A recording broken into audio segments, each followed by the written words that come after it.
இப்ப இருக்க காலகட்டத்துல எல்லா இடத்துலயும் சிசிடிவி கேமரா அப்படின்றது இப்ப இருக்க சூழ்நிலை ட்ரக்ஸ் அண்ட் ட்ரக் மாஃபியா அப்படின்றவங்க எதன் மூலியமா கம்யூனிகேஷன் பண்ணிக்கிறாங்க, வெப்பன்ஸ் மூலியமா வாங்குறாங்க. எப்படி?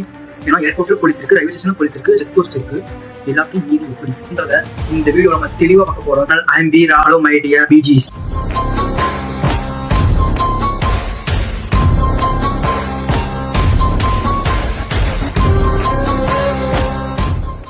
நம்ம சேனல் முக்கியம் சப்ஸ்கிரைப் பண்ணி கூட பெல் ஐகானை கிளிக் பண்ணி ஆல் செட் பண்ணிக்கோங்க. இன்டர்நெட்டை நம்ம பயன்படுத்தி 20% தான், 80% டார்க் வெப்பா தான் இருக்கு.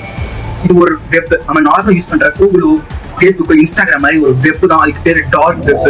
இந்த வெப்பை வந்து யாராலையும் எங்க இருக்குன்னு கண்டுபிடிக்க முடியாது. ஹோஸ்ட், ஹெட் ஆஃபீஸ், அதனால போலீஸோட டெக்னாலஜி வச்சு ஒண்ணும் பண்ண முடியாது. பல நாடுகள் வந்து முயற்சி பண்ணி இதை கண்டிப்பா தோத்து போனதுதான் மிச்சம், வேற எந்த ஒரு பயனுமே இல்லை. ஏன்னா இந்த வெப்சைட் பிளாக் பண்ணா இதே மாதிரி பல வெப்சைட் உருவாகுது. அந்த வெப்சைட்ல இருக்க யாரையும் கண்டுபிடிச்சத சரித்திரமே இல்லைங்களா? இப்போ வெப்ன்றது வந்து 3 விதமா இருக்கு. சர்ஃபேஸ், நம்ம நார்மலா கூகுள் யூஸ் பண்றோம், அதுல ஃபேஸ்புக் சர்ச் பண்ணோம்னா நார்மலா வரும்ல ஒரு இன்டர்ஃபேஸ், அதுதான் சர்ஃபேஸ் வெப். அதுக்குள்ள போய் லாகின் பண்ணி நம்மளோட ஐடி பாஸ்வேர்ட் போட்டோம்னா அதுதான் டீப் வெப். இதே அந்த டார்க் வெப்ல நம்ம போக முடியாது. இந்த வெப்சைட்டை வச்சு என்ன கிரிமினல் விஷயம் பண்ணிட்டு இருக்காங்க அதை பத்தி பார்ப்போம். ஒரு 10 விஷயம் சொல்றேன், நீங்க அதுக்குள்ள போட்டு போய் பாத்தீங்கன்னா தலை சுத்திரும் உங்களுக்கு. அந்த அளவுக்கு பெரிய பெரிய மேட்டர் எல்லாம் பண்ணிட்டு இருக்காங்க. ஃபர்ஸ்ட் வந்து பாத்தீங்கன்னா ஹியூமன் ப்ராடக்ட்ஸ். நம்ம beauty care products, health care products கேள்விப்பட்டிருப்போம். அது என்ன? Human products, shoe, leather belt, leather bags பார்த்திருப்போம். அதே மாதிரி மனிதரோட தோலை வச்சு செய்யப்பட்ட பேக், ஷூஸ். நீங்க ஒரு கொரியர் அனுப்புறீங்க, டைரக்டா உப்பு கொண்டு அனுப்புவீங்க. அதே மாதிரி இப்ப நீங்க கொரியர் அனுப்புறீங்க, இங்க இருந்து திருநெல்வேலி போய் திருநெல்வேலி, மகாராஷ்டிரா போய் மகாராஷ்டிரால இருந்து ஒடிசா போய் ஒடிசால இருந்து வேற நாட்டுல இருந்து அமெரிக்கா போயிட்டு அமெரிக்கால இருந்து ஆப்கானிஸ்தான் போய் ஆப்கானிஸ்தான்ல இருந்து திருப்பி இந்தியா வந்து நம்மள கண்டுபிடிக்க.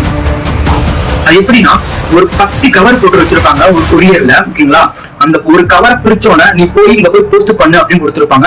இங்க போய் நம்ம போஸ்ட் பண்ணோட இந்த நாட்டுக்கு போகும், அங்க இருந்து அவங்க கவரை பிரிப்பாங்க. இந்த நாட்டுக்கு போய் போஸ்ட் பண்ணு, திருப்பி அங்க போகும், இந்த நாட்டுக்கு போய் போஸ்ட் பண்ணு, அந்த நாட்டுக்கு போகும். அதே மாதிரி தான் அப்படி போஸ்ட் பண்ணி அதே மாதிரி தான் பேங்க் பணம் கை மாறி ஒரு ஆள்கிட்ட நம்ம பல பேர்ட்ட போய் சேருது. ஐபி அட்ரஸ் அப்படின்றது வந்து ஒரு நிலைமையில இருக்காது. ஐபி அட்ரஸ் மாறிட்டே இருக்கு. ஏன்னா அந்த சாஃப்ட்வேர் யூஸ் பண்றது அப்படி, சரிங்களா? இப்போ இங்க போறது ஒரு ஐபி அட்ரஸா இருக்கும், வேற ஐபி அட்ரஸ் மாறும், திருப்பி வேற செகண்ட் ஐபி அட்ரஸ் மாறிட்டே இருக்கு எல்லாத்துக்கும். அதனால போலீஸால ட்ராக் பண்றது இம்பாசிபிள். ஐபி அட்ரஸ் வந்து மாறிக்கிட்டே இருக்குது. அதனால போலீஸால கண்டுபிடிக்க முடியாது, ட்ரேஸ் பண்ண வாய்ப்பை. இப்பதான் பாத்துக்கிட்டோம்னா ஹிட்மேன் அப்படின்னா நம்ம இப்ப எதுக்க வீட்டுக்காரன் வந்து நம்மள சண்டை வச்சுக்கீங்களே, டேட்டா அடிக்க வேணாம். இந்த அந்த ஒரு வெப்ல போயிட்டு டார்க் வெப்ல போயிட்டு அவங்கள அடிக்கணும். அவங்களோட email ID, phone address, phone number இதை மட்டும் கொடுத்தா போதும்.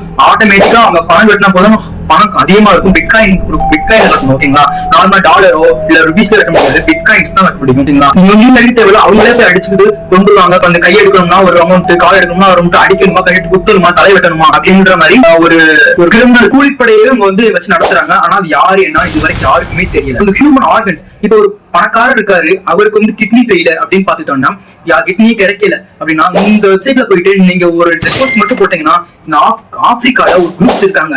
அவங்க வந்து ஒரு கமிஷன் பேசி ஒரு மனிதனுடைய கிட்னியை, லைவ் கிட்னியை எடுத்து டிரான்ஸ்ஃபர் பண்றாங்க இங்க, ஓகேங்களா? இதான் யாரும் கண்டுபிடிக்க முடியாது.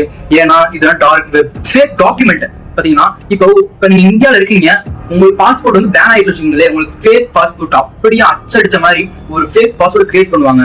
எப்படின்னா, இப்ப நீங்க வந்து கிரீன் கார்டு வாங்கணும்னு வச்சுக்கோங்க, அமெரிக்கால இருக்கீங்க, ஒரு கிரீன் கார்டு வாங்கணும் அப்படின்னா நீங்க இந்த வெப்சைட்ல மட்டும் ரெஜிஸ்டர் பண்ணா போதும், உங்க வீடு தேடி கிரீன் கார்டு வரும். அதே மாதிரி ஆதார் கார்டு, யாருக்கு வேணா எப்ப வேணா இந்த மாதிரி வேணா ஆதார் கார்டு எடுத்துக்கலாம். இந்த வெப்சைட்ல அந்த ஆப்ஷன் இருக்கு. அப்புறம் ஸ்டோலன் டேட்டா, நீங்க வந்து இப்போ ஒரு டேட்டா வச்சிருக்கீங்க, அதாவது ஒரு டேட்டாலாம் கிடைக்குது பாத்தீங்கன்னா, ஜாக்ஸ்ல இல்லாம சில பேப்பர்லாம் பாப்பா கீழே கிடக்கும் ஆதார் கார்டு ஜாக்ஸ். அந்த டேட்டாலாம் கலெக்ட் பண்ணி இந்த வெப்சைட்ல போய் விற்கிறதுக்கு பெரிய காசு கொடுக்குறாங்க. $1000 கிட்ட கொடுக்குறாங்க ஒரு டேட்டாவுக்கு. டேட்டானா வேற ஒன்றும் இல்ல, உங்களோட இமெயில் அட்ரஸ், அந்த போன் நம்பரு, உங்க போட்டோ, இதுதான் உங்களோட டேட்டா. இது மட்டும் இல்லாம நீங்க ஒன்ஸ் அந்த வெப்சைட்ல என்டர் ஆயிட்டீங்கன்னு வச்சுக்கோங்களேன், உங்களை வந்து ஆட்டோமேட்டிக்கா ஹேக்கர்ஸ் வந்து உங்க போன் ஹேக் பண்ண ஆரம்பிச்சிருவாங்க. அது மட்டும் இல்லாம நம்ம சைபர் கிரைம் போலீஸ் ஆபீசர்ஸ் உங்களை ட்ராக் பண்ணி பிடிச்சிருவாங்க, சரிங்களா? நீங்க போகாம இருக்கிறது நல்லது. ஏன்னா போனா ஹேக்கர்ஸும் உங்களுக்கு பாதிப்பு, உங்க சைபர் கிரைம் போலீஸும் உங்களுக்கு பிடிச்சிருவாங்க. தேவையில்லாத தெரிஞ்சுட்டு அவேர்னஸோட இருங்க, விளையாண்டு பார்க்கணும்னு வினையாயிரும், சரிங்களா? இல்லீகல் வெப்பன்ஸ், இப்ப நம்ம ஒரு கன்னு இதெல்லாம் பாக்குறோம், அது வாங்க ஈசான கன்னு காலப்பா, அதெல்லாம் வீட்டுக்குள்ளே கிடைக்கும் அப்படி கும்பை சொல்லுவீங்க. இப்ப கேஜிஎஃப் படத்துல வரும்ல பெரியம்மா அப்படின்ற பெரிய கன்னா எப்படி இதுல வாங்குற ஆப்ஷன் இருக்கு. எப்படின்னா, நீங்க ஒரு இடத்துல மட்டும் வராது, Africa, America, Antarctica, Afghanistan, Brazil, Canada, France, இது மாதிரி பல நாட்டுல இருந்து ஒரு பார்ட்ஸ் தான் உங்களுக்கு கொரியர் வரும். அப்படின்னா ஒரு கன்னோட கை ஹெட் புல்லட் இது மாதிரி தனித்தனியா வரும். கடைசியா உங்களுக்கு ஒரு புக்லெட் வரும். அதுல எப்படி ஃபிக்ஸ் பண்ணீங்கன்னா கன் ரெடி. இப்ப கண்டுபிடிக்க முடியாது. ஒரு படம் எப்படி கண்டுபிடிக்க முடியாது. ஸ்கேன் பண்ணும்போது ஒரு இரும்பு ராட் மாட்டீங்களா, ஏர்போர்ட்ல ஸ்கேன் இரும்பு ராடு கன்னு தெரியாது அப்படின்னு சொல்லிடுவாங்க. இது மாதிரி பெரிய பெரிய இல்லீகல்ஸ்லாம் நடக்குது. நீங்க அவேர்னஸோட இருங்க, சரிங்களா? Human experiment. இப்ப சைக்கோ இருப்பாங்கல்ல, அவன் என்ன பண்ணுவாங்கன்னா காசு கொடுத்து இப்ப இவனுக்கு கையில உள்ள சுடுங்க என்ன ஆகுதுன்னு பாக்கணும் அப்படின்றது சைக்கோ தனமா காசு கட்டி அவன் டைரக்டா சுடுவாங்க. அதே மாதிரிதான் ஒரு பையன் வந்து யோசிச்சிருக்கான், இடி இடிச்சா ரத்தம் வருமா வராதா அப்படின்றது ஒரு எக்ஸ்பெரிமெண்டா பண்ணணும்னு சொல்லிட்டு இந்த வெப்சைட்ல போயிட்டு அப்படி சர்ச் பண்ண சொல்லியிருக்கான். அப்படி ரெக்வஸ்ட் கொடுத்தோன்னு ஒரு ஆள் வந்து லைவா காசு கட்டணும், இடி இடிச்சா ரத்தம் வரும்ன்றத ப்ரூவ் பண்ணிருக்காங்க. ஓகேங்களா? இந்த அவேர்னஸோட இருங்க. யாரும் வெப்சைட்ல போகாதீங்க. 4 பேர்ட்ட சென்ட் பண்ணுங்க, வீடியோ ஷேர் பண்ணலாம். Thank you so much. நன்றி, வணக்கம். வீடியோ லைக் பண்ணுங்க, ஷேர் பண்ணுங்க.